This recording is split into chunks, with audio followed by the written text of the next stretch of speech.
saat ini ya. Nah, saking banyaknya sampah di dunia kita ini, sampai bisa disebut sebagai garbage island atau pulau sampah. Ini ya, jadi sampah-sampahnya membentuk seperti pulau. Saat ini estimasi jumlah sampah dengan jumlah ikan di laut itu 1:3. Sampahnya 1, ikannya 3. Tapi diperkirakan pada tahun 2050 mendatang perbandingannya itu terbalik. Jumlah sampahnya yang 3, jumlah ikannya yang 1. Jadi di laut malah lebih banyak sampahnya daripada ikannya. Nah, apakah Bapak Ibu sekalian pernah terpikir sampah plastik yang sudah lama mengapung atau tenggelam di laut itu nantinya gimana ya? Terus pernah kepikir nggak kalau dari sampah itu bisa masuk ke kita bisa makan ikan yang mengandung sampah plastik? Kok bisa? Nah, kalau penasaran, kita simak apa sih mikroplastik itu serta bagaimana sih efeknya terutama untuk kesehatan kita. Sebelum membahas lebih jauh mengenai mikroplastik, mari kita lihat dulu beberapa fakta berikut. Jadi ini dari World Bank data menunjukkan komposisi sampah plastik secara global, secara mendunia gitu ya. Jadi komposisi plastik itu didominasi oleh sisa makanan, yaitu sebesar 44%. Kemudian di sini beda warnanya tidak terlalu kelihatan ya. Ini sampah makanan 44%. Kemudian di urutan kedua ada sampah kertas 17%. Kemudian ini kategori sampah lainnya, dan di urutan keempat ada sampah plastik 12%. Nah, dari sampah plastik yang 12% itu ternyata yang di recycle atau yang didaur ulang itu hanya sekitar 10-13,5%-nya saja. Lainnya kemana? Lainnya dibiarkan, ada yang di tanah kosong, di lahan terbuka, bahkan di laut itu tadi ya, sampai membentuk pulau. Nah, kira-kira negara mana ya yang menjadi penyumbang sampah plastik terbesar di dunia? Indonesia. Apakah Indonesia masuk? Kalau misalnya Indonesia masuk, kira-kira peringkat berapa ya? Ranking berapa? Mungkin ada yang bisa menebak? Satu semua. Ya, kita lihat ya. Jadi ternyata yang pertama itu adalah Amerika, ini United States, dengan menyumbang total sampahnya sekitar 35 juta ton per tahunnya. Kemudian disusul India, Cina, Brasil, dan akhirnya Indonesia. Jadi Indonesia masuk tapi di ranking kelima. Ranking sih, tapi kok sampah gitu ya. Nah, jumlah total sampah plastik yang disumbang Indonesia itu mencapai hampir 10 juta ton per tahunnya. Nah, ini tuh kalau dihitung, kira-kira itu ada 1 truk sampah plastik penuh yang dibuang ke laut setiap menitnya. Bisa dibayangkan ya betapa banyaknya, tiap menit itu ada 1 truk sampah penuh dibuang ke laut.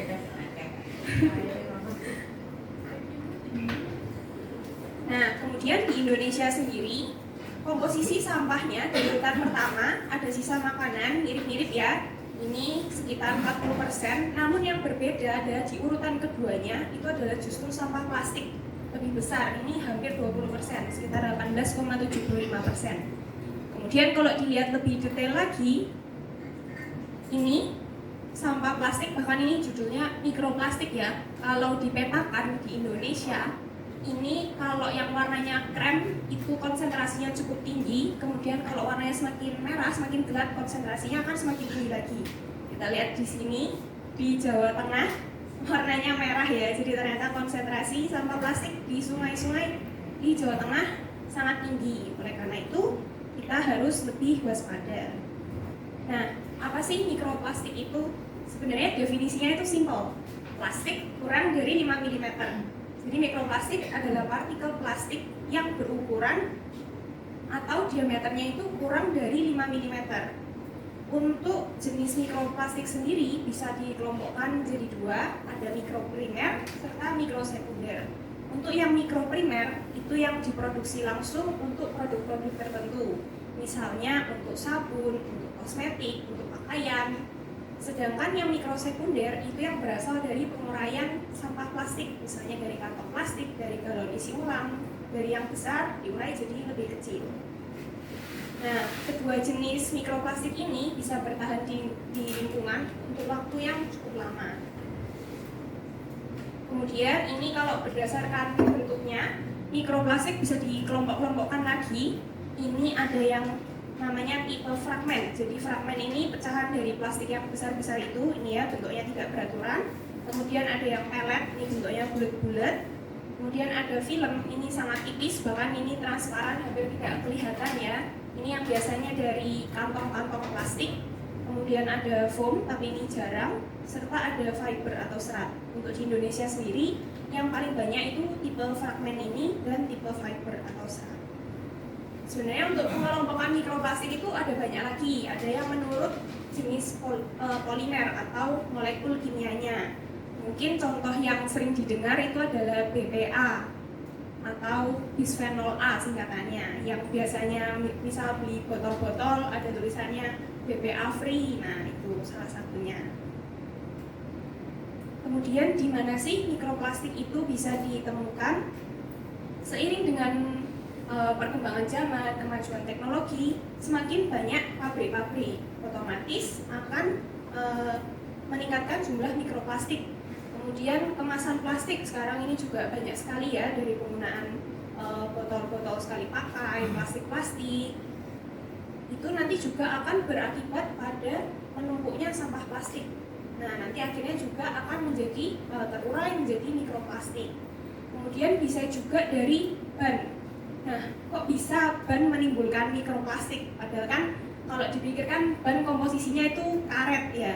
Namun ternyata komposisi karetnya itu bisa hanya sekitar 20% saja. 80% lainnya itu material yang sintetik, contohnya seperti plastik. Jadi kalau ban itu tergerus, bergesekan sama jalan, itu bisa menimbulkan mikroplastik. Tapi ini juga tergantung dari beberapa faktor lain, misalnya dari kecepatan kendaraannya, dari permukaan jalannya.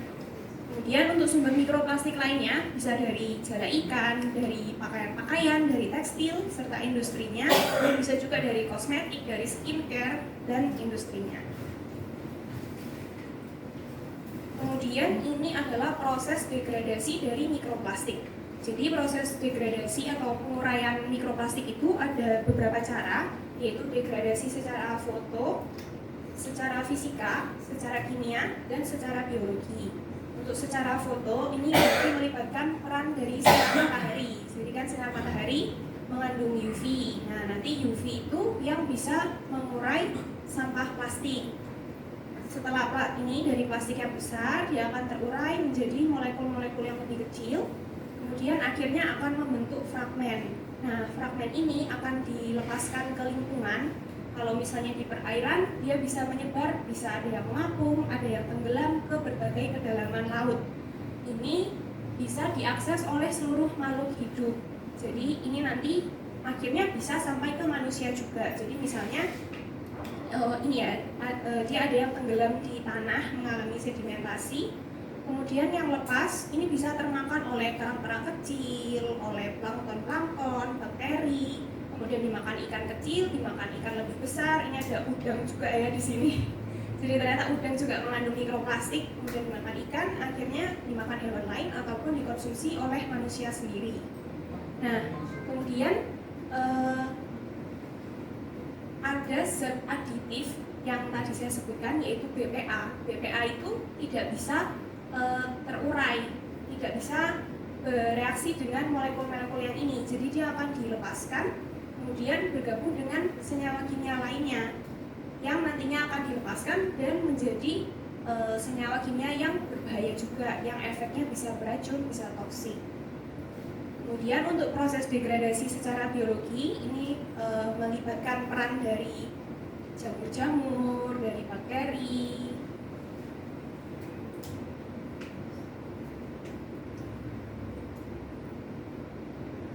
Mungkin Bapak Ibu pernah dengar efek Troya atau kuda Troya. Pernah dengar. Jadi Troya itu kalau dalam dunia perkomputeran itu istilahnya dia itu program jahat yang menyamar sebagai program yang baik, jadi dia terdeteksinya sebagai software yang valid gitu, tapi sebetulnya dia berisiko mengancam keamanan dari program komputer tersebut. Nah, kalau efek kuda Troya ini kalau di zaman dulu itu ada perang antara rakyat Yunani dengan rakyat Troya. Jadi masing-masing berperang, kemudian kan penjagaan wilayah masing-masing ketat, di gerbang depannya kan dijaga oleh prajurit-prajurit. Nah, terus si rakyat Yunani ini dia punya ide, dia memberikan hadiah ke rakyat Troya. Jadi dibuatkan, mungkin nanti kalau penasaran bisa dicari ya kuda Troya. Jadi dibuatkan seperti patung kuda itu besar sekali. Nah, otomatis kan dikiranya hadiah oleh rakyat Troya, aman-aman saja, boleh lewat. Nah, tapi ternyata setelah di dalam, jadi ternyata di dalam kudanya itu ada beberapa prajurit Yunani. Jadi sudah bisa masuk, prajuritnya ucul, terus menyerang dari dalam. Nah itu, jadi mikroplastik ini sama diibaratkan seperti kuda Troya itu tadi, karena dia bisa menyamar istilahnya. Jadi dikira zat yang aman ternyata berpotensi untuk mengancam atau menimbulkan efek toksik. Dia juga mikroplastik ini bisa menyerap kontaminan, menyerap zat-zat kimia, bahkan dia bisa menyerap logam berat sehingga akan meningkatkan efek toksiknya. Kemudian mikroplastik ini bisa ditemukan di mana saja, seperti tadi ya, bisa ditemukan di laut, di perairan tawar, di tanah, bahkan di udara sekalipun. Nah, kemudian untuk sampai ke kita yang di kehidupan sehari-harinya, ternyata bisa terdapat di air minum kemasan, terdapat di susu, bahkan yang konsumsi sehari-hari ini juga ya, di garam, karena kan garam kan dari air laut juga, gula, kemudian seafood. Nah ini ya, seafood makanan favoritnya banyak orang. Jadi udang itu ternyata juga dibelah, diperiksa itu ternyata banyak yang mengandung mikroplastik juga. Padahal kita mungkin tahu ya, penguraian plastik itu kan, karena plastik kan bukan bahan organik, jadi kan penguraiannya butuh waktu yang sangat lama, ada yang 100 tahun bahkan lebih. Nah, ini ada rute mikroplastik masuk ke dalam tubuh. Mungkin ada yang bisa menebak bagaimana saja rute-rutenya mikroplastik ini bisa masuk ke tubuh kita. Saya kasih bocoran deh, ada 3 cara. Yang pertama, udara. Yang kedua, oke, makanan, air minum. Satu lagi, yang bisa jawab dapat hadiah.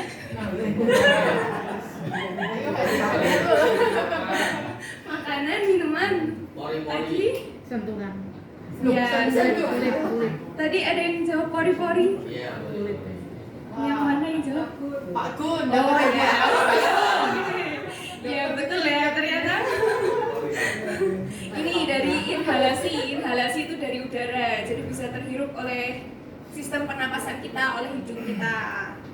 Kemudian ingesti ini tertelan ya, melalui makanan, minuman tadi. Nah yang terakhir melalui kontak kulit, jadi melalui pakaian-pakaian yang kita pakai, melalui sabun, deterjen itu bisa melepaskan partikel mikroplastik. Tidak disebutkan ya kalau namanya. Ini yang isi 6 ini kan jumlah partikel mikroplastiknya macam-macam nih, ada yang per milimeter kubik, ada yang per liter, ada yang per galon. Ini kita lihat yang per liter saja. Untuk galonnya 6 liter nih 95 juta per liternya, banyak sekali ya. Kemudian yang B, yang galon 15 literan itu ada 85 juta. Nah kemudian ini yang perlu digarisbawahi, aqua bides. Aqua bides itu padahal air dari hasil penyulingan atau distilasi. B itu kan artinya 2. Nah itu penyulingannya padahal sudah 2 kali, namun ternyata masih didapatkan partikel mikroplastik sebanyak 5 juta per liternya. Nah kemudian bagaimana efek mikroplastik terutama untuk tubuh kita, untuk kesehatan kita? Ini ada macam-macam. Ini sesuai rutenya tadi. Dari ingesti atau pencernaan, dia bisa mengakibatkan gangguan sistem pencernaan, gangguan sistem endokrin. Kemudian dari partikel mikroplastik yang terhirup bisa mengakibatkan gangguan sistem pernapasan, sistem kardiovaskular, sistem jantung dan pembuluh darah. Kemudian dari kontak kulit bisa menimbulkan iritasi ataupun reaksi alergi. Kita bahas lebih detailnya satu-satu. Nah, ini untuk gangguan sistem pencernaan dan endokrin. Jadi, partikel mikroplastik yang tertelan, baik itu melalui makanan ataupun melalui minuman, itu ternyata bisa menyebabkan berbagai macam gangguan pencernaan. Salah satunya itu adalah inflamasi. Inflamasi itu reaksi radang. Jadi, di saluran kita, saluran pencernaan, di usus, di lambung, itu terjadi peradangan. Nah, peradangan itu bisa menimbulkan suatu penyakit yang namanya IBS atau Inflammatory Bowel Syndrome. Jadi sindrom ini adalah kumpulan dari gejala-gejala, misalnya sakit perut, mules-mules, kemudian ada yang diare, ada yang konstipasi. Nah, itu macam-macam kumpulan dari gejala itu disebut sebagai IBS. Nah, ada penelitian, ada individu yang mengalami IBS ini. Setelah diteliti ini, pupnya, ternyata dia mengandung partikel mikroplastik yang jauh lebih banyak daripada individu yang sehat, yang tidak mengalami IBS ini. Kemudian efeknya bisa juga terjadi dysbiosis. Dysbiosis itu adalah gangguan keseimbangan flora usus. Jadi di usus kita ini kan ada istilahnya bakteri yang baik, bakteri yang jahat. Nah, sebagian besar kan dihuni oleh bakteri yang baik buat tentara-tentaranya. Kalau misal ada bakteri yang jahat, bakteri baiknya itu berperang melawan, membunuh bakteri-bakteri yang jahat. Nah, dengan adanya partikel mikroplastik itu bisa mengganggu keseimbangannya. Jadi yang baik justru bisa terusir, bahkan bisa terbunuh ataupun mengalami modifikasi genetika. Jadi kita tidak tahu juga nantinya, maksudnya efeknya bisa jahat, bisa berubah menjadi bakteri yang jahat. Kemudian perubahan permeabilitas usus. Permeabilitas itu ini ya, misalkan di usus kita itu kan ada lapisannya ini, epitel. Nah, ini kan berjejer-jejer, rapat-rapat seperti ini. Nah, dengan adanya mikroplastik, dia bisa mengganggu, bisa membuat tentaranya ini, tamengnya ini jadi bolong-bolong. Kalau jadi bolong-bolong, kan misal pertahanan nih, tameng. Kalau tamengnya ada yang kebuka, kan musuh ada yang bisa masuk. Lama-kelamaan terserang penyakit, jadi kita lebih rentan sama infeksi, bahkan bisa menyebabkan penyakit kronis atau penyakit yang menahun.